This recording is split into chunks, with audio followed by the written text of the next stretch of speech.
करेंगे इसे समीकरण 1 और इसको समीकरण हम 2 मानेंगे। आप इन्हें एक बार लिखकर उसे समीकरण b मान सकते हैं। तो देखना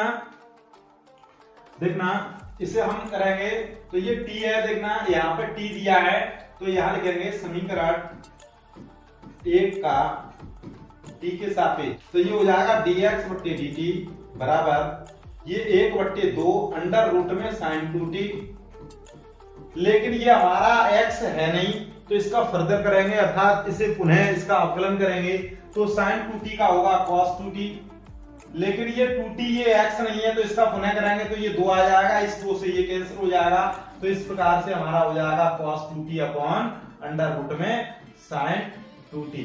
तो इसे समीकरण 3 बोलेंगे। देखना इसी प्रकार से पुनः समीकरण 2 का t के सापेक्ष अवकलन dy ओवर dt बराबर 1/2 अंडर रूट में, जैसा कि आपको हमने बताया था cos 2t, लेकिन ये cos 2t है, इसका पुनः करेंगे तो ये हो जाएगा माइनस के sin 2t।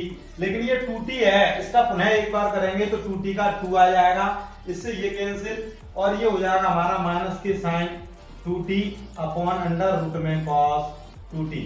आप ये x पर घात 1/2 लिख सकते हैं और इसको भी हम n, ये हमारा सूत्र है x पे घात n, जैसा कि आपको हमने बताया है x पे घात n ये क्या होता है n x पे n माइनस 1, तो ये हमारा सूत्र होता है। तो इस प्रकार से n और x पे n माइनस 1, तो n x पे 2 एकम 2 ऋण के 1/2 बचेगा तो इसे 1/2 x पे घात 1/2 लिख सकते हैं 1/2 अंडर रूट में x।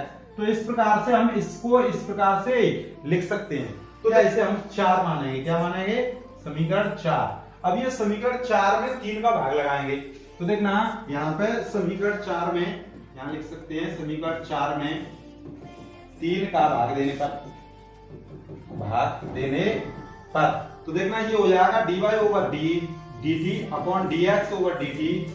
तो ये हमारा क्या हो जाएगा इसमें, तो देखना माइनस के sin 2t upon under root में cos 2t और इसका भाग लगाएंगे, देखना क्या हो जाएगा cos 2t upon under root में और ये sin 2t। अब इसे dt से dt कैंसिल हो जाएगा और हमारा क्या बचेगा dy ओवर dx बराबर dy ओवर dx, ये हो जाएगा हमारा क्या sin t। इसके जब भी गुणा में लाएंगे तो ये ऊपर गुणा करेगा तो ये हो जाएगा माइनस के sin 2t अंडर रूट में sin 2t बट्टे में ये cos 2t और ये अंडर रूट में cos 2t हो जाएगा। इस प्रकार से हम इसे इसका इसमें गुणा होगा और इसका इसमें गुणा होगा। तो इस प्रकार से हमने लिख दिया dy ओवर dx निकल के आएगा। इस पर घात अभी 1 है, इस पर घात कितनी है 1, इस पर कितनी है 1/2।